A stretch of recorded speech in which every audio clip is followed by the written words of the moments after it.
Welcome to the Future of Less Work, where we explore how work is transforming one conversation at a time. I'm Nirit Cohen, and today's episode will learn with data. There are very few annual reports that don't just describe what's happening at work, but look at the actual data of how we are changing how we work. The Microsoft Work Trend Index has become one of those reports. It brings together data at scale with a very clear point of view of how work is evolving. Last year's report rewrote the language of work and introduced terms like frontier firms, work charts, and agent bosses. What caught my attention in this year's report is the idea of agency. People are using AI in ways that do more than simply make them more productive.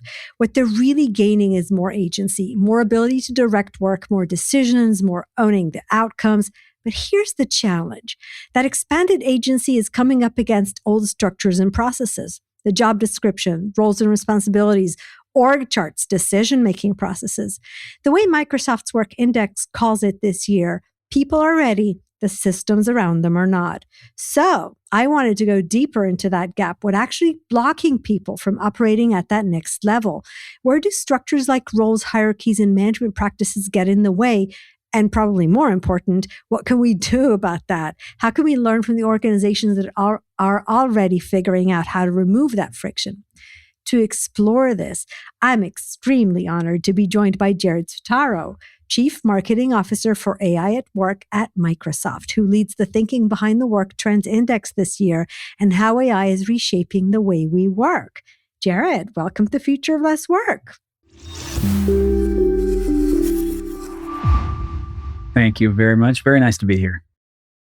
So thank you for joining me. I'm really looking forward to diving into that report. And I'm actually curious to start with a question. What surprised you as you were analyzing the trends this year? There are a couple things that really jumped out at me.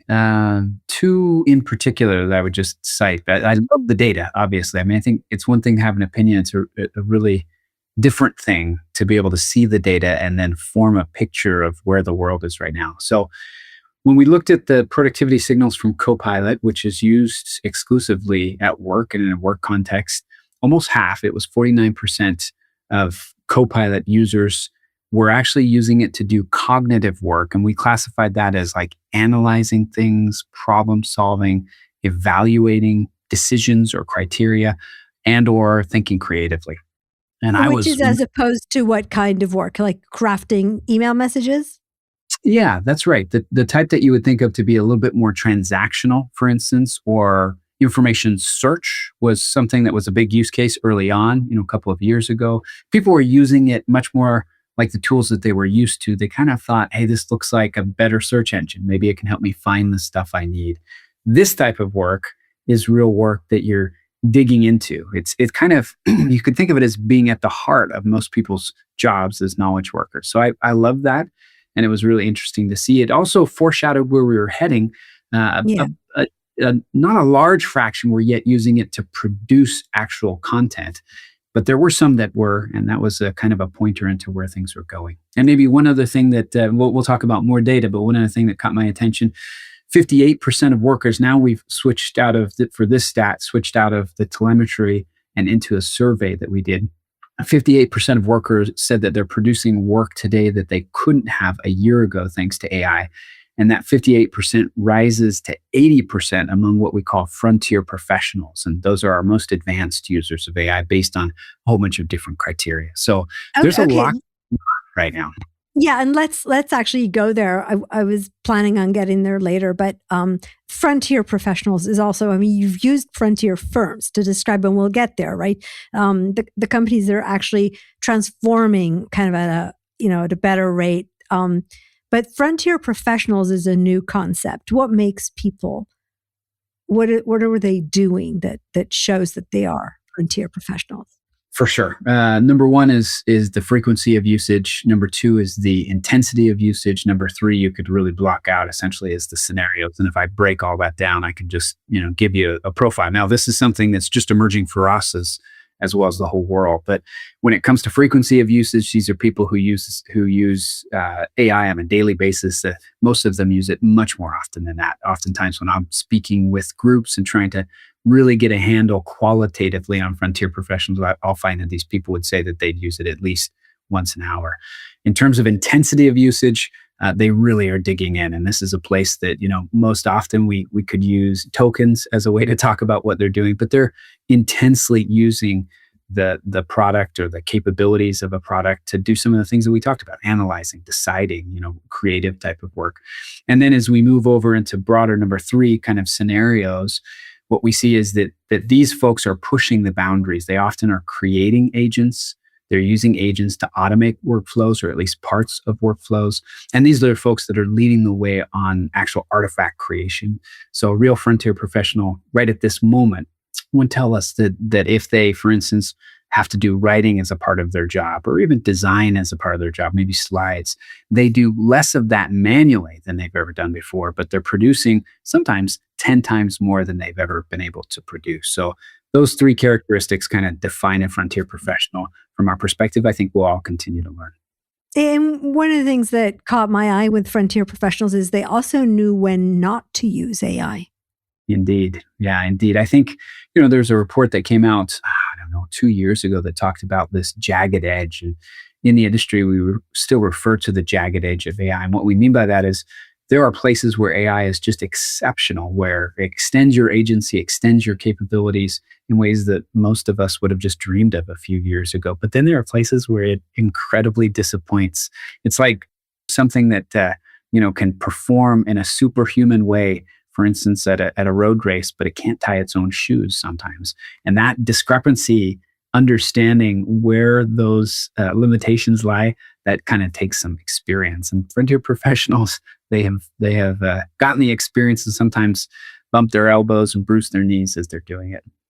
So I'm curious, and this isn't directly about the report, but with all the experience that you have, are you worried as a leader today that because we don't have people working the bump their knees and scrape their elbows in the trenches, that they won't know how to ask the right questions, evaluate the results, do the work when working with AI? It is a worry, but let me just expand that out for a second. I would say that, when we look at actual usage now, people are definitely starting to experiment more on their own. And we've seen that happening over the last couple of years, even through, previous reports. This time we actually see that people are using it so that they are more competent with it as an individual, as a professional, than their organization is with the technology, with AI, kind of as a transformation tool. So that's one of the tensions of the report. I'd also say that I'm optimistic, maybe is the word to use, that the systems that we have in place today to help people prepare for their careers, to continue to learn, to do ongoing education for knowledge work, that those are going to transform pretty rapidly. I'm not sure universities will lead the way here between you and me. When I interact with universities, I'm a little bit disappointed. But we, in the West, we live in a market culture, and markets tend to fill vacuums. And there's definitely an awesome opportunity here for just exactly what you said, helping people gain the experience, the education, the understanding that they need. Yeah. Okay. So we can circle back to agency now, because technically what you just described was people are transformed faster than systems, and systems, definitely economic systems transform faster than the broader, society systems. And so in organizations, we're seeing that tension, and you have these frontier professionals, but also just anybody, right, these days that is capable of doing more and is running up against organizations that don't know how to let them actually exercise that agency. What does that actually look like? You're calling it blocked agency. I thought that was a fabulous term. Yeah. Well, I'll cite kind of a combination of things that we put together into a statement. Here's one that really struck me. You asked me what surprised me. This one didn't surprise me, but it was a quantification of something that I think all of us feel. Organizational factors like AI culture, manager support, and talent practices drive 2 times the impact of individual factors like mindset and behavior when it comes to evaluating overall business results or business impact with AI. So in other words, to unpack that for a moment, when we're looking at the impact of AI on a business, it turns out organizational factors are 2 times more likely to drive, if you will, kind of real impact versus people who are just working on their own. And that makes sense just for the reasons that you said. We all work in a system, and it's the system that essentially generates the value that we would call a business. And when the system itself essentially kind of has a governor on the speed that it can go, it doesn't matter how fast an individual can run. And I think that should be a wake-up call, maybe an alarm for all managers and leaders out there. And especially interesting at this time when I think many companies are under pressure to demonstrate the capabilities of AI in transforming their businesses. So that's a really interesting, I think, nugget that comes from the report that's worth us thinking about, broadly speaking, as managers and Yeah, leaders. and I actually read that a number of times, and I was trying to think through this as an individual manager. Culture is a big word, and if I'm a team lead, I don't know that I can change culture, but there's got to be things that I can do to release the capability that we're blocking right now within my team. Does you think that that's possible at any level, or does it have to be leadership and culture? Yeah, you're right. I think culture does strike people as a big idea. I think it can be any level. I think it could be any level. I'll give you an example on my own team just to bring it to life. We recently hired someone from outside of Microsoft who, as I met with the individual, I was just so impressed with how much they had really integrated AI into their daily work. The person's creative. He's a writer. He's a thinker. He's actually, one of the individuals behind this report. So it's kind of exciting to see it come to life for him. And his way of working has inspired my whole team. He started, you wouldn't say as a leader who had any formal responsibility for the AI culture on the team. But as we would work together, he would do things in ways that kind of turned all of our heads. I'll give you a simple example. We often will go out and do some research to pull together ideas and start to think about what we want to, for instance, measure or what data we want to pull together. And things, and I'm not exaggerating, I know we hear a lot of this, but things that typically would take us a week to do, we know what our timelines look like. This individual would turn around in less than 30 minutes easily, sometimes 20 minutes. And I had to stop. I had to ask him, Matt, what's going on? Like, how do you do this? And he took me step by step through the process of, here's how I use the tools. They're not perfect, but here's my simple workflow, how I put it together. And it includes research and writing and synthesis and his own work. And I was so impressed that kind of, not only got me to start to do those things, but has really driven quite a difference in our AI culture on the team. So I think one person can make a huge difference. It does take a leader, though, to have eyes to see, to spot those types of signals and to raise them up so that other people can benefit as well. Yeah, and I think that's where we can start talking about culture, because I would add to that, it's not just the leader to see, but think about fear versus collaboration, right? I mean, if the message was, I've got 10 people, I'll bring in AI, I'll fire 8 and I'll keep the top 2, that person would never have shared how they work, right? Which is part of the conversation that we're seeing, some of the conversation out there. Certainly right. Yeah, certainly right. And I understand that, I think there is fear. But as I speak with people, young and old, I understand the fear, but I would respond to it in this way. When you encounter a secular trend, history teaches us, even in our own lifetimes, that it's never the right answer to be so afraid of it you walk away from it or you ignore it. The right answer always is to embrace it and to decide, what? Not only am I going to participate in this, I'm going to help shape it. One example I would give simply is the internet. I'm old enough to remember when work happened without email addresses and when the internet wasn't a thing. And at that moment, in the 90s and the early aughts, that was a critical moment when people who kind of understood the truth that I just said and embraced that secular trend, they became the people who defined that secular trend. And there's plenty of opportunity as new technology, makes its way through a market like we see happening right now. So that is my advice for everyone, leaders and individuals, this is a very important moment. And I know what the right answer is. I don't know exactly what's going to happen, but I know what the right answer is. And it is to lean into and to become a part of and participate in this secular trend. And I think what was really important about the report is that a big part of how to make that happen is to enable the individuals, because they're leading the way from the bottom, right? And one of the things that I saw also that you talked about is it's not teaching, it's not a course, it's not here, take some AI training, right? And we talk about this whole idea that it's 2x the organization and the culture and the capability, and not the individual coding abilities, if you will, or prompting abilities.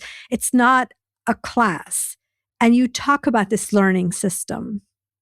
What have you seen that actually works? What does that look like? Well, there's a lot still in motion right now. It's not like we're writing a history of what's happening, but here are our observations. In general, again, backing up for a moment, divorcing ourselves, abstracting away AI. I think the best leaders, my experience has been, the best leaders and managers out there are those who focus on the system. They are systems thinker in the truest sense. They recognize that when it comes to knowledge work, we don't have, industrialized workflows yet. I think we'll get there, but we don't have those things at our fingertips. A lot of it is still pretty ad hoc. It's managed by individuals who work with other individuals and teams, and it's loosely coupled in the way things happen. So the job of a leader or manager is to create the environment in which people can really excel. And with this new technology, you've hit it exactly right. You're trying to create a learning organization.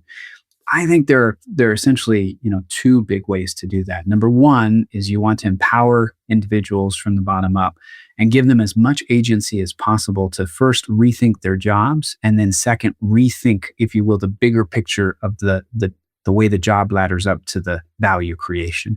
So we see this in marketing and in legal work and in finance work. Everybody has a job to do, but hardly anyone can produce the ultimate product, whether that's an internal or external product, without other people. So there's some sort of process. You want to help people really feel empowered to start with themselves and then work out, if you will, to their team. That's number one. And then number two, interestingly enough, I would say we see the power here of tops down leadership, where you isolate a part of the business and say, after much discussion, I think this is the area that we should go after. And I'd like to appoint Susie to lead this project. And here are our measures and goals. Susie, let's get after it. And that top-down approach can be very, very effective as well. Bottoms up and top down coming together, those are, to be honest with you, it's as simple as that. Those are the real systems that we see right now that creates, if you will, this environment in which people can learn from each other. Okay, fabulous. And so if we're thinking about frontier firms, and we have leaders listening to us, and they're asking you, and you talk about, these 15%, which is not a big number of organizations that are actually out there figuring out how to get value from this thing. What's their secret? Is it something we didn't talk about yet? No, I think we've hit on it.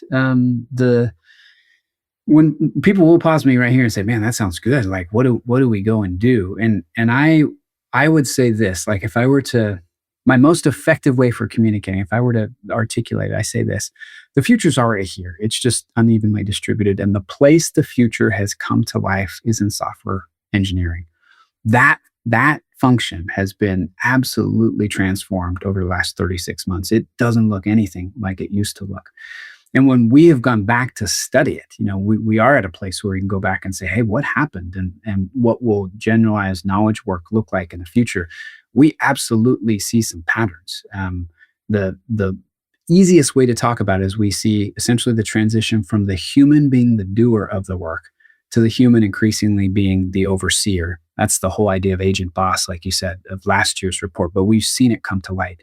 We've actually seen the emergence of kind of 4 different patterns, if you will, of people and how they are working with agents. One, they're the author, they're the producer.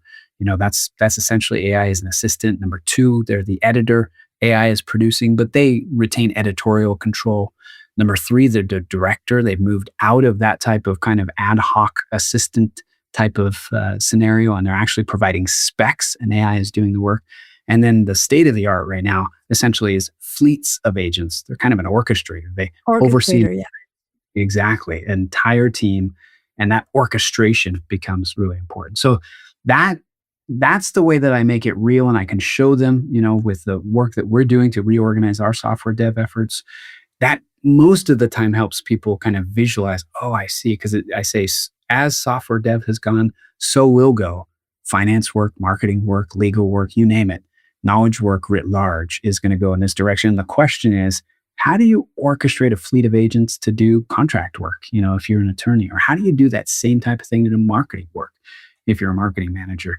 I think planting those seeds, I would say, really helps people visualize the work that they need to go and do as individuals, again, frontier professionals, and as leaders. So as we kind of get close to wrapping up, I'm very curious if we meet here again next year on the 2027 report, what happens if we get this right? What are you going to look at? Gosh, you're talking to a guy who's so excited about getting it right. If we get it right, number one, I'll come back to one of the major themes of the report, and it is this word agency. That's an important word to me. I think it's going to become an increasingly important word for the world. We will have increased people's agency by factors of 10, 100, like real orders of magnitude. And what I mean by that is agency is our ability to choose and to make things happen, if I just am very simple. Today, that agency is limited by time and space and resources, sometimes investment, as an example, or headcount, or human labor for certain types of cognitive work.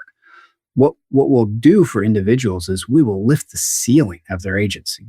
It effectively will mean you could do the work of a team of 100, because all of a sudden you're starting to really understand how to command and wield the power that, for instance, orchestration of agent swarms offers to you. So that's number one. But that's also just the beginning. I also would say that the really big change is I expect the firm of the future to be a different place. We talk about the frontier firm being an orchestration of work across humans and agents. So if we really, really get this right, I think that we'll be looking at the key outputs of a firm, how they produce value, whether that's consulting value or product value or anything in between. Those things are going to change. The processes will change. What that will mean at the market level is that we'll have better products faster, that we'll be more competitive in places that we really want to see real progress, places like energy, places like transportation, places that matter to us in our lives. That's what I look forward to. So would you look at the gap that's there these days between the ability of the organization to transform and the ability of the individual to transform? Do you think that the existing organizations are going to be able to transform fast enough to make that happen? No, wonderfully, you're leading the witness here, but it just so happens we put out a report. So you know what I think? No, unfortunately not. If you look at software dev, if you simply took these these tools as a coder and you're like, wow, this is going to help me code faster. And I'm so excited about personally writing more code. I love to write code. You just would miss the big idea, because the big idea is, you'll produce more code, but you won't actually write more code. In fact, you'll write less code. That mindset shift in the microcosm, if you will, helps us understand what will happen to the entirety of the firm. We're not trying to make the processes that we have, just a little bit more efficient or a little bit more streamlined. I think the firm of the future is a totally different place. Fabulous. Wow. Jared, thank you for joining me today. For more about Jared Spataro and the 2026 Microsoft Work Trend Index, check out the links in the episode description. And if you've enjoyed today's conversation, don't forget to follow The Future of Less Work wherever you get your podcasts. And remember, your best people do not work because you tell them to, they have to, or you measure them on it. They work because they want to, because by working for you, they're doing what's important for them in life. Thank you, Jared. Till next time.